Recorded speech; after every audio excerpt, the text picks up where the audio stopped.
Hello students of class 11 আমরা last ভিডিওতে একটা ইম্পর্টেন্ট টপিক আলোচনা করেছি নৌকোর গতি নদীতে। এবারে যে টপিক আলোচনা করব আমরা এই ভিডিও এবং পরের ভিডিওতে সেটা হচ্ছে আমাদের ভেক্টরের গুণফল নিয়ে আলোচনা করব। তো চ্যাপ্টার যেহেতু আমাদের নামটাই হচ্ছে ভেক্টর, তো আমরা স্কেলার ভেক্টর নিয়ে আলোচনা শুরু করেছিলাম ফার্স্ট ভিডিওতে। তো জাস্ট আমি একটা লাইন মনে করিয়ে দিই যে স্কেলার রাশির মান রয়েছে কিন্তু অভিমুখ নেই, আর ভেক্টর রাশির ক্ষেত্রে যেটা দেখেছি মান অভিমুখ উভয় রয়েছে। এটা মনে করানোর কারণ বলি, আমাদের যেটা ফার্স্ট টপিক হচ্ছে যেটা হচ্ছে স্কেলার ও ভেক্টরের গুণফল। এবার প্রশ্ন হচ্ছে একটা স্কেলার রাশির সঙ্গে যখন আমরা ভেক্টর রাশিকে গুণ করব তখন সে রাশিটা কি হবে। তো স্বাভাবিক সেটা রাশিটা কিন্তু ভেক্টরই হবে, কারণ স্কেলারের অভিমুখ না থাকতে পারে, কিন্তু যার সঙ্গে সেটা গুণ হচ্ছে সেটা হচ্ছে ভেক্টর রাশি। তো যেহেতু আমরা এখন ডট গুণফল ক্রস গুণফল নিয়ে আলোচনা করছি না, এই এখন যেটা বলছি অবশ্যই এই ভিডিওতে আমরা ডট গুণফল নিয়ে আলোচনা করব। তো আপাতত এটাই আমি বলবো যে যখন একটা স্কেলার রাশিকে আমরা একটা ভেক্টর রাশিতে গুণ করছি, সেই গুণফলের ফল কিন্তু একটা ভেক্টর রাশি সাধারণত হয়ে থাকে, এবং তার অভিমুখটা সেই ভেক্টর রাশির যে অভিমুখ সেই অভিমুখটাই কিন্তু থাকবে।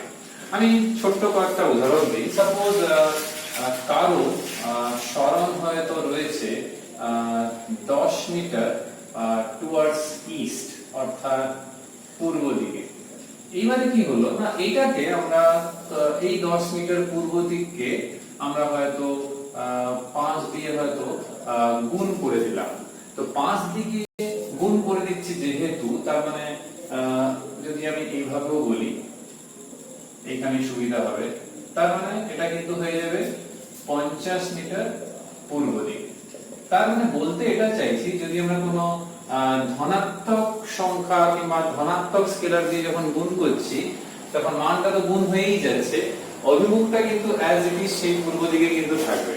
whereas যদি এটা যেরকম আছে 10 মিটার পূর্ব দিকে, এর সঙ্গে যদি আমরা এটা -5 গুণ করি, যেহেতু একটা ঋণাত্মক স্কেলার রাশি আমরা গুণ করছি, তখন কিন্তু এটা 50ই আমরা লিখবো, কারণ মান তো একই 50 মিটারই থাকছে যদি মডে বলা হয়।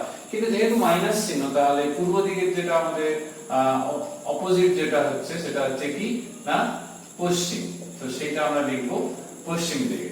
তাহলে বোঝাতে পেরেছি আশা করি যে যখন একটা ধনাত্মক স্কেলার দিয়ে গুণ করা হচ্ছে তখন ভেক্টরের যে অভিমুখটা ছিল, গুণফলটা অবশ্যই ভেক্টর, কারণ এটা যেরকম সরণ, তো এটাও কিন্তু সেই সরণই থাকছে, এই সরণ থেকে কিন্তু দূরত্ব হয়ে যাচ্ছে না, সেটা একই থাকছে, কিন্তু এই ক্ষেত্রেও কিন্তু সেই সরণই থাকবে। তো একই ভাবে যদি এটা সরণ না হয়, যদি আমরা এরকম থাকতো 10 মিটার পার সেকেন্ড বেগ, এর সঙ্গে হয়তো আমরা গুণ করছি 2, তো সেটাই থাকবে। এবারে যদি এটা উত্তর দিকে হয় তো এটা নর্থই থাকবে, আর যদি এটা -2 হয় তখন কিন্তু এটাই থাকবে, শুধুমাত্র হয়ে যাবে তখন টুয়ার্ডস সাউথ। তার মানে জাস্ট সাইনের যে ব্যাপারটা চেঞ্জ হচ্ছে, সেটা অভিমুখটা উল্টে যাওয়ার কথাটাই মানে প্রকাশ হচ্ছে, এটা তোমাদেরকে একটু মাথায় রাখতে হবে। তাহলে এই যে পুরো জিনিসটা, এটা প্লাস মাইনাসের ব্যাপারটা নিশ্চয়ই বুঝতে পেরেছো। এইবারে আমরা এরকম জিনিস একটা বলতে চাইছি যে সব যেটা হচ্ছে পয়েন্ট নাম্বার 2 রয়েছে তোমাদের বইতে। ধরো আমরা ভরবেগ সম্বন্ধে পড়েছি ক্লাস 9 এ, আবার ক্লাস 11 এ আবার পড়বো, এরপরে চ্যাপ্টার নিউটনের গতিসূত্রতে।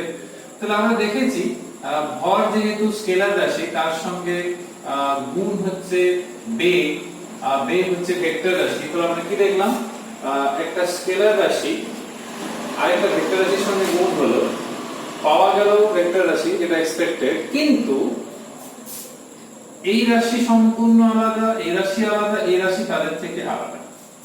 তার মানে একটা স্কেলারের সঙ্গে আর একটা ভেক্টরের গুণে আমরা অন্য একটা রাশি কিন্তু পাই, অন্য একটা ধরনের রাশি পাই। এবারে সেটা অবশ্যই এই ক্ষেত্রে ভেক্টর রাশি হচ্ছে। তার মানে কি, একটা স্কেলার তার সঙ্গে একটা ভেক্টর গুণ হলো, গুণফল যেটা পাওয়া গেল সেটা এই দুটো রাশি থেকে আলাদা একটা নতুন রাশি।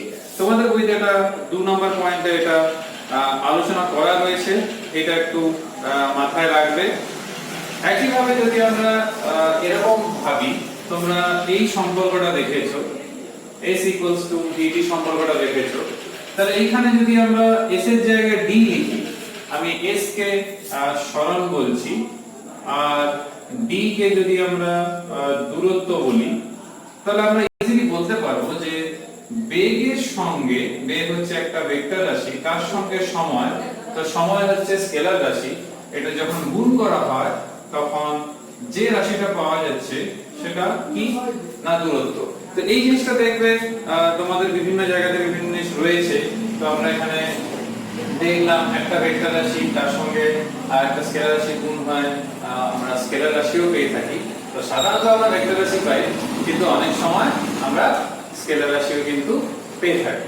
তাহলে আমরা এখানে যেটা দেখলাম যে ভরের সঙ্গে বেগের যেটা উদাহরণ তোমাদের বইতে সেটা রয়েছে, আর এখন যেটা আমি বেগের সময় সময় দিয়ে দূরত্ব বললাম সেটা কি না এইটা তখন বেগ না বলে তোমরা তখন বলবে দ্রুতি, কারণ দ্রুতি ইনটু সময় হচ্ছে দূরত্ব, আর সরণ ইনটু যেটা সরণ পাবো সেটা কি না সরণ হচ্ছে বেগ ইনটু সময়। কারণ এইটা হচ্ছে স্কেলার আর এইটা হচ্ছে ভেক্টর, তাহলে এইটা হচ্ছে পার্থক্য। তার মানে কি এই ক্ষেত্রে যেরকম আমরা ভর ইনটু বেগ নিয়ে ভরবেগ পেলাম, এই ক্ষেত্রে এরকম আমরা এখানে কিন্তু দ্রুতি ইনটু সময় থেকে আমরা যেটা পাচ্ছি দূরত্ব। কিন্তু তোমাদের বইতে দেখবে লেখা রয়েছে, আমি যেরকম একটা স্কেলারের উদাহরণ দিলাম, বইতে শুধু ভেক্টরের উদাহরণটা রয়েছে বেগ ইনটু সময়। তাহলে বেগ আলাদা রাশি, সময় আলাদা রাশি, গুণ হয়ে যে রাশিটা পাওয়া যাবে সেটা তার থেকে সম্পূর্ণ আলাদা একটা রাশি। তার মানে একটা স্কেলার একটা ভেক্টরের গুণ থেকে নতুন একটা ভৌত রাশি কিন্তু পাওয়া যায়। এবারে এরকম হতে পারে যে যে ভেক্টরটার সঙ্গে কোন স্কেলারকে গুণ করা হচ্ছে সেই ভেক্টরটা সাপোজ একটা ইউনিট ভেক্টর কিংবা একক ভেক্টর, তার সঙ্গে হয়তো আমি একটা সংখ্যা 5 গুণ করছি। এই যে 5 সংখ্যাটা গুণ করছি তাতে কিন্তু স্কেলারের যা মান সেই মানটাই কিন্তু থাকছে, যেহেতু একক ভেক্টরের মান তো 1, তাহলে 1 এর সঙ্গে যে সংখ্যাটা আমি গুণ করব, ধরো 10 গুণ করছি, সেই 10টাই পাবো। তো যদি এটা মাইনাসও হয় তখনও কিন্তু সেটাই থাকবে, শুধুমাত্র এর অভিমুখ যদি এরকম হয় এর অভিমুখ কিন্তু তার বিপরীত দিকে হবে। তার মানে একক ভেক্টরের সঙ্গে গুণ করলে যে স্কেলারে যা মান থাকবে সেটাই থাকবে, আর অভিমুখ কি হবে না একক ভেক্টরে যা অভিমুখ ছিল এই গুণফলের পর যে রাশিটা পেলাম তার অভিমুখও কিন্তু একই থাকবে। তোমাদের বইতে দেখবে এরকম একটা উদাহরণও কিন্তু রয়েছে, সেটা হচ্ছে কি না n ক্যাপ যে ভেক্টরটা সেটা সাপোজ পূর্ব দিকে ক্রিয়াশীল, পূর্ব দিকে। এবারে n ক্যাপ পূর্ব দিকে ক্রিয়াশীল, এই n ক্যাপের সঙ্গে আমরা গুণ করলাম 10 মিটার পার সেকেন্ড, অর্থাৎ n ক্যাপের সঙ্গে 10 মিটার পার সেকেন্ডকে গুণ করলাম। তো গুণ করলে যেটা পাবো সেটা হচ্ছে 10 n cap metre per second. So এই n ক্যাপটা কি না পূর্ব দিকে, আর এই 10 মিটার পার সেকেন্ড কিন্তু দ্রুতি। যেহেতু আমি বলেছি আগে যে ভেক্টরের সঙ্গে স্কেলার গুণ করছি, ভেক্টরের সঙ্গে ভেক্টর গুণ করলে তো অবভিয়াসলি ভেক্টর থাকছে, তো ভেক্টরের সঙ্গে স্কেলার গুণ করছি, যেটা পাওয়া গেল 10, যেহেতু গুণ করেছি তাহলে মানটা তো সেটাই থাকবে যে একক ভেক্টর গুণ হয়েছে। So 10 n cap metre per second. তো 10 n cap metre per second যদি আমরা বলি তাহলে এখান থেকে আমরা ইজিলি এখান থেকে বলতে পারবো সেটা হচ্ছে যে 10 n cap metre per second আর দ্রুতি হচ্ছে 10 n cap metre per second, যেহেতু এখানে গুণ করা হয়েছে। যেহেতু এই n ক্যাপটা দ্রুতি, তার কোনো অভিমুখ নেই। এবারে যখন n ক্যাপ গুণ হয়ে গেছে তার মানে এইটা হয়ে গেছে পূর্ব দিকে, কারণ কি এখন সে ভেক্টর রাশি হয়ে গেছে n ক্যাপ তার সঙ্গে গুণ হওয়ার জন্য, তার মানে এখন সেটা বেগ হয়ে গেছে আমরা বলতে পারি, কারণ দ্রুতি তো আর ভেক্টর রাশি নয়।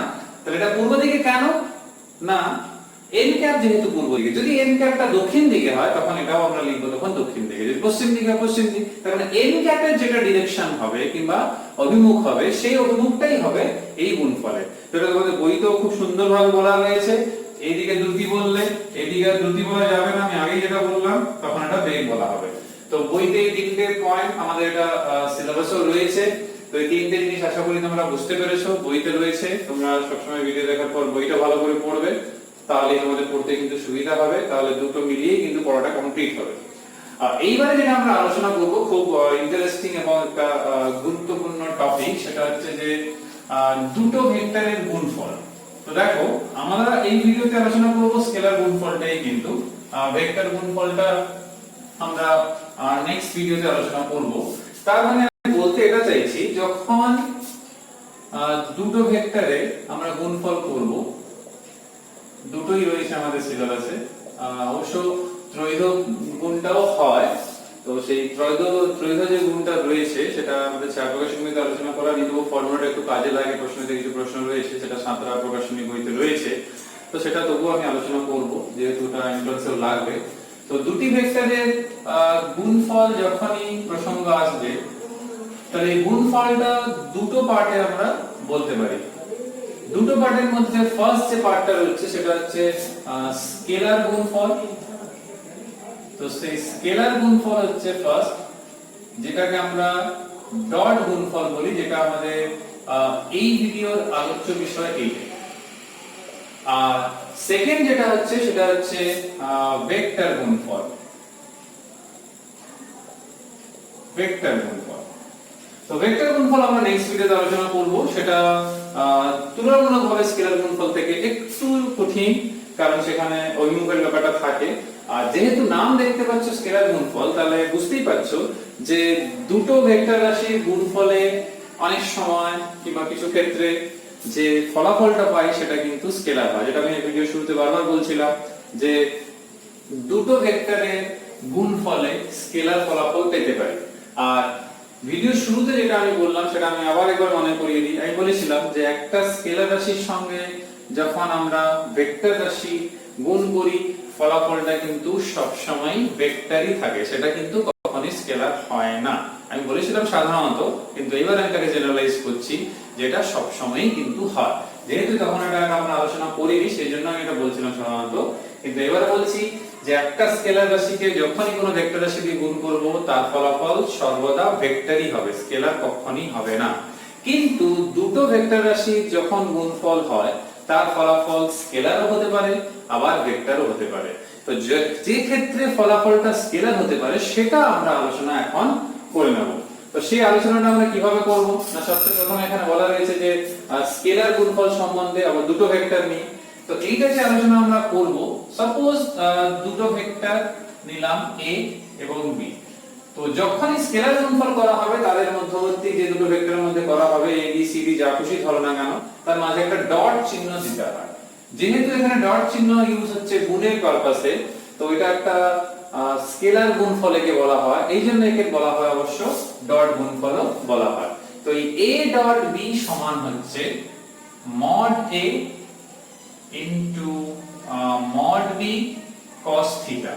এই থিটাটা খুব গুরুত্বপূর্ণ, তার কারণ হচ্ছে এই থিটা হচ্ছে a ও b ভেক্টর, অর্থাৎ a ভেক্টর ও b, a ও b এর মধ্যবর্তী কোণ। তাহলে এই মধ্যবর্তী কোণ বুঝতেই পারছো, a b এর মধ্যে মধ্যবর্তী কোণ। তো এইখান থেকে আমরা দুটো ভেক্টরের মধ্যবর্তী কোণও বের করতে পারি। তাহলে আমরা লিখতে পারি a dot b equals to ab cos theta. তো এই যে সূত্রটা আমরা জানলাম, তোমাদের বইতে পরপর আলোচনাগুলো রয়েছে, তো আলোচনার মধ্যে যাব।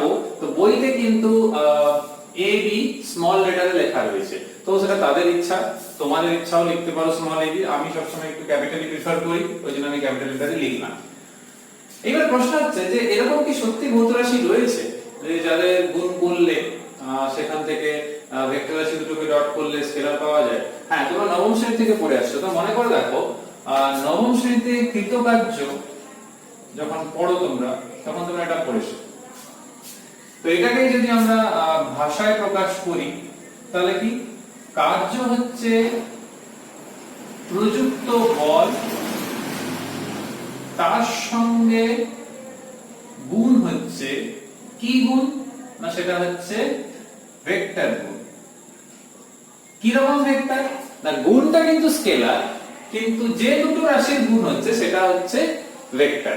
গুণ কিন্তু ভেক্টর বলা যাবে না, গুণ কিন্তু স্কেলার যেহেতু ডট আছে।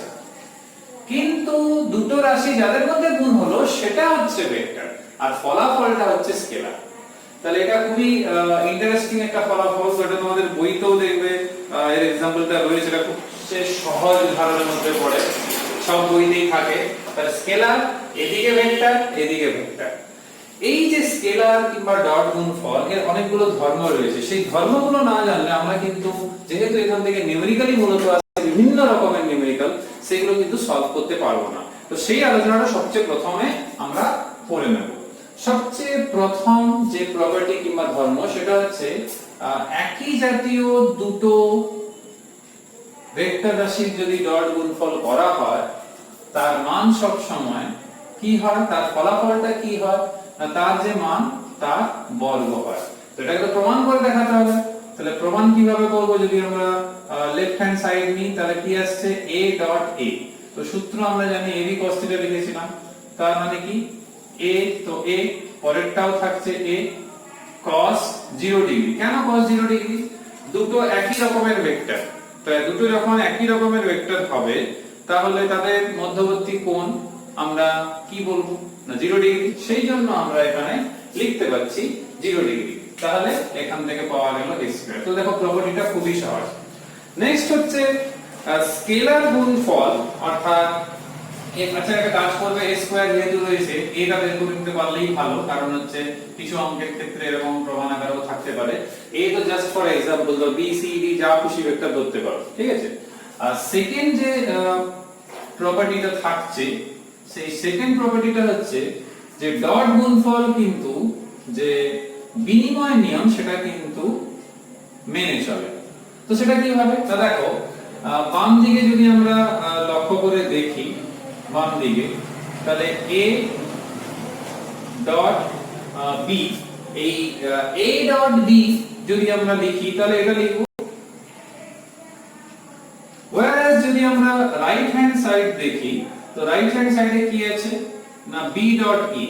কিন্তু ভেবে দেখো দুটো ভেক্টর যদি এরকম হয়ে থাকে, একটা a এটা b, এরকম যদি থাকে দুটো ভেক্টর, এদের মধ্যবর্তী কোণ যদি থিটা হয়, তাহলে a থেকে b এর সময় যদি আমি অ্যাঙ্গেলটা এইভাবে ধরি তাহলে b থেকে a ডট এর সময় আমাকে অ্যাঙ্গেলটা এইভাবে ধরতে হবে। আমি অবশ্য দূরে এঁকেছি জাস্ট বোঝানোর জন্য। তার মানে কি প্রথম ক্ষেত্রে যদি সেটা প্লাস থিটা হয়, পরের ক্ষেত্রে সেটা তার সেন্সটা আলাদা। একটা সেন্স যদি এরকম হয় আর একটা সেন্স কি হচ্ছে এরকম, তাহলে এটা প্লাস থিটা হলে একটা মাইনাস থিটা হবে পরেরটা। তাহলে এইখানে আমরা কি লিখতে পারি b into a cos of minus theta। আর তোমরা জানো ক্লাস 10 এই পড়েছো ত্রিকোণমিতিতে cos of minus theta হচ্ছে cos theta। তাহলে জাস্ট শুধু সাজিয়ে নেব ab cos theta। তাহলে দেখো LHS এবং RHS সমান, তার মানে এই প্রপার্টি একদমই সঠিক রয়েছে। নেক্সট প্রপার্টি নাম্বার 3, আমি বইয়ের সঙ্গে তাল মিলিয়ে প্রপার্টিটা রাখছি কারণ হচ্ছে তোমাদের পড়তে সুবিধা হবে। যেটা থার্ড প্রপার্টি রয়েছে তোমরা পেজ নাম্বার 110 এ দেখবে, সেটা হচ্ছে a ডট b শূন্য হওয়া। এই শর্তটা খুব গুরুত্বপূর্ণ আমাদের ক্ষেত্রে কিন্তু পরীক্ষাতে। কেন? দুটো ভেক্টর লম্ব হওয়ার যে শর্ত সেটা হচ্ছে কিন্তু এই a ডট b শূন্য, দুটো ভেক্টর লম্ব হওয়ার শর্ত। তো দুটো ভেক্টর লম্ব হওয়ার শর্ত হচ্ছে a ডট b সমান শূন্য। এটা মনেও রাখতে হবে এবং অঙ্ক করার সময় প্রয়োগও করতে হবে। এবার প্রশ্ন হচ্ছে কেন a ডট b সমান শূন্য হচ্ছে দুটো ভেক্টর লম্ব হওয়ার শর্ত? তো সেটা যদি একটু ভাবনা করা হয়, দেখো a ডট b শূন্য মানে কি, এইদিকে হচ্ছে ab cos থিটা শূন্য। তো স্বাভাবিকভাবে a মানে হচ্ছে মড a, সেটা শূন্য হবে না। b মানে হচ্ছে মড b, তো সেও তো শূন্য হবে না। তাহলে শূন্য হতে পারে কে? cos থিটা শূন্য। তো সেটা কখন হবে না যখন থিটা হবে 90 ডিগ্রি কিংবা যেটাকে তোমরা বলো π/2।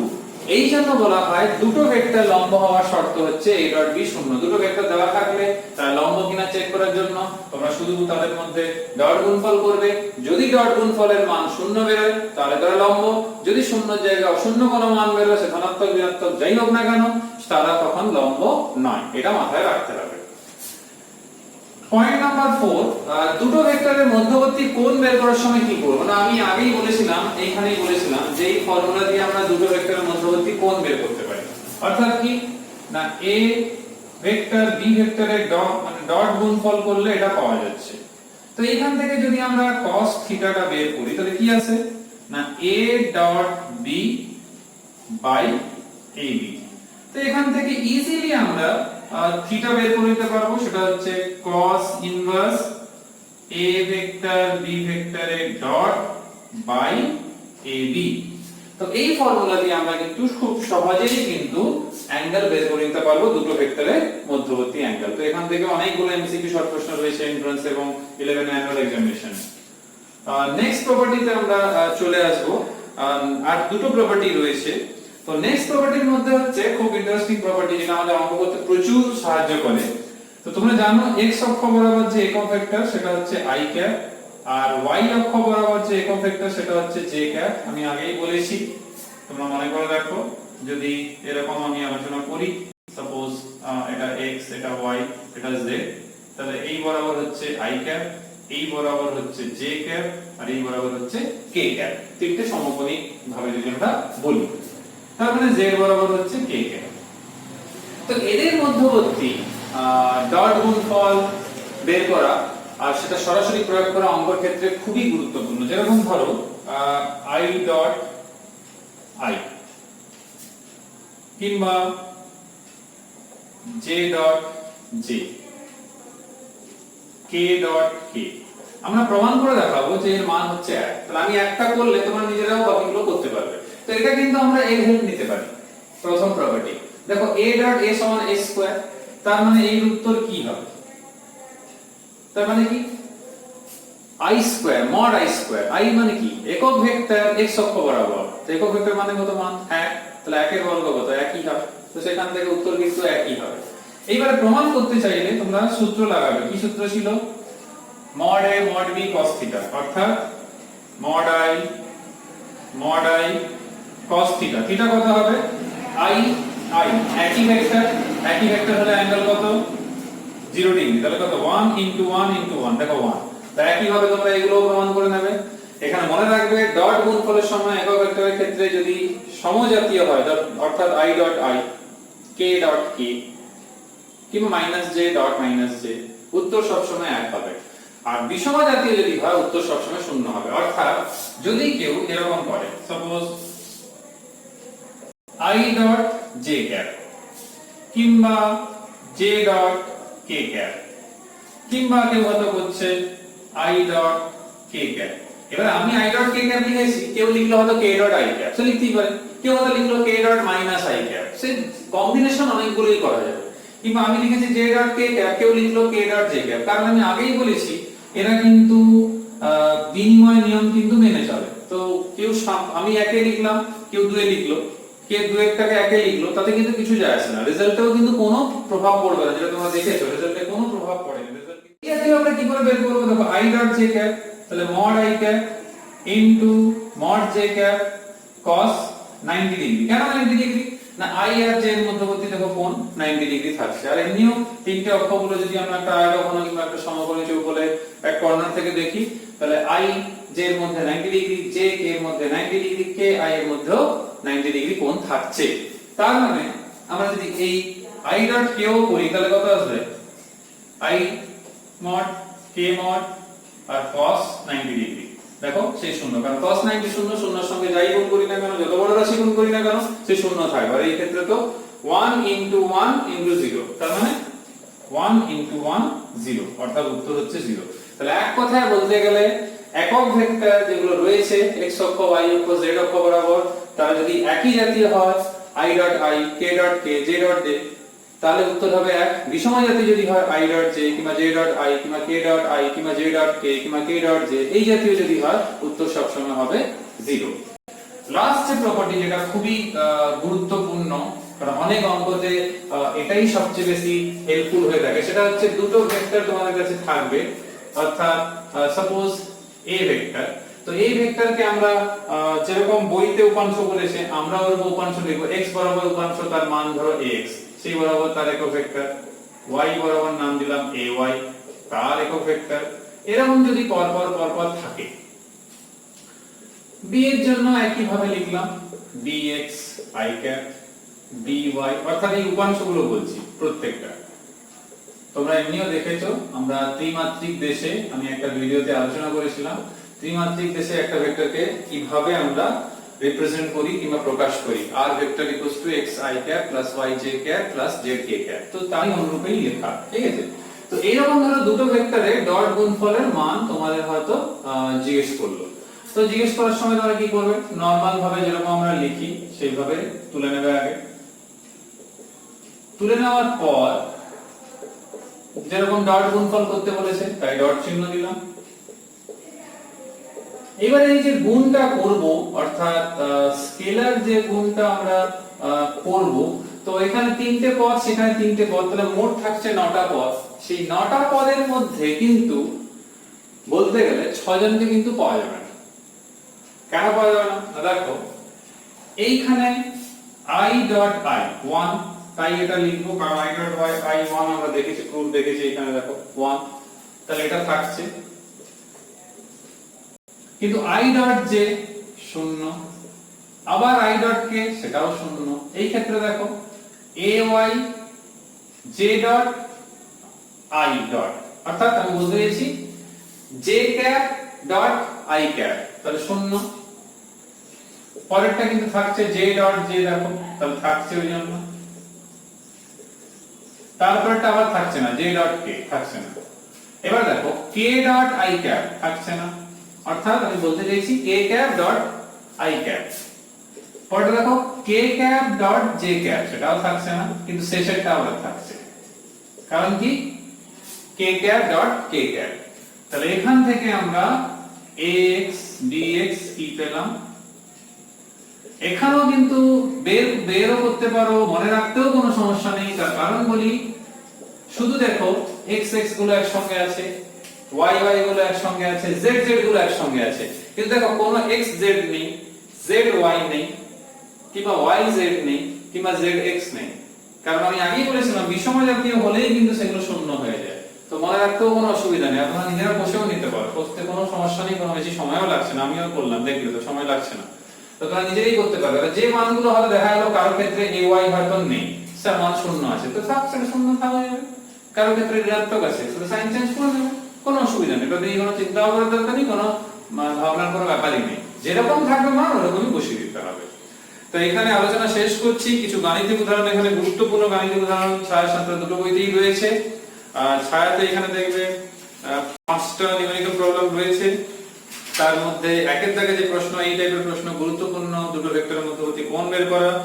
আর দুয়েরটা এখন অতটা গুরুত্বপূর্ণ না হলেও প্রশ্নবিতে যেহেতু প্রশ্ন থাকে, আর আগে যেহেতু গুরুত্বপূর্ণ ছিল, এখন কিন্তু সেরকম নেই, তবুও দেখবে রম্বসের কর্ণদ্বয় আমরা ভেক্টর দিয়ে কি করে কর্ণগুলো পরস্পরের লম্ব সেটা কিভাবে প্রমাণ করছি সেটা দেখবে। 3এর দাগের প্রশ্ন গুরুত্বপূর্ণ প্রশ্ন, 4এর দাগের প্রশ্ন অবশ্যই গুরুত্বপূর্ণ প্রশ্ন, কারণ হচ্ছে এটা প্রশ্নবিতে তোমরা টেস্ট পেপারে পাবে, তো ওই জন্য সেটা এমনিও করতে হবে। তো আমি চাইবো 5টা প্রশ্নই ভালো করে করো। আমরা ক্রস গুণফলের যে আলোচনাটা সেটা আমরা নেক্সট ভিডিওতে করে নিয়ে ক্রস গুণফলটা কমপ্লিট হয়ে যাবে। তারপরে প্রাস নিয়ে আলোচনা আমরা নেক্সট দুটো ভিডিওতে, তারপরে দুটো ভিডিওতে করে আমরা এই চ্যাপ্টারের থিওরিটা শেষ করব। সবাই সুস্থ থেকো, সাবধানে থেকো। পরের ভিডিওতে ভেক্টরের ক্রস গুণফল খুব ইম্পর্টেন্ট পরীক্ষার জন্য, সেটা নিয়ে আলোচনা করব। Till then, by.